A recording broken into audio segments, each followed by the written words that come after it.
তার ব্রিফ হিসেবে, কিন্তু বাংলাদেশ এই ষড়যন্ত্র থেকে বেরোয় এসেছে। Pakistan is the name of A conspiracy, Bangladesh came out of the Pakistan conspiracy and now Bangladesh is independent country. এবং আমরা আমাদের পুরনো নারী সম্পর্ক রিপেয়ার করেছি। এক দেশ হয়ে যেতে হবে, হওয়ার দরকার নেই। ভারতও একটা স্বাধীন রাষ্ট্র, আমরাও একটি স্বাধীন রাষ্ট্র, কিন্তু সম্পর্কে আমরা একই নারীর সাথে যাতে ছিলাম, থাকতে পারি, সেটাই সবচেয়ে ইনহেরেন্ট ডিফল্ট মোড। ভারত 65 সালে আমরা 100 বাস ভাড়া করে এই ট্রান্সফারটা ঘটে।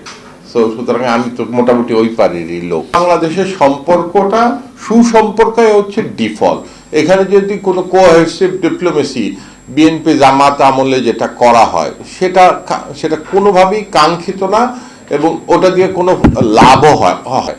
কেন আমরা আমাদের এই বন্ধুদের জন্য সঙ্গে জয় বাংলা জয় হিন্দ বলতে পারবো না? আমি জানি অনেকেরই, শুধু আমি না, আমাদের অনেকেরই হচ্ছে ব্যাপারটা এরকমই। ভারত বাংলা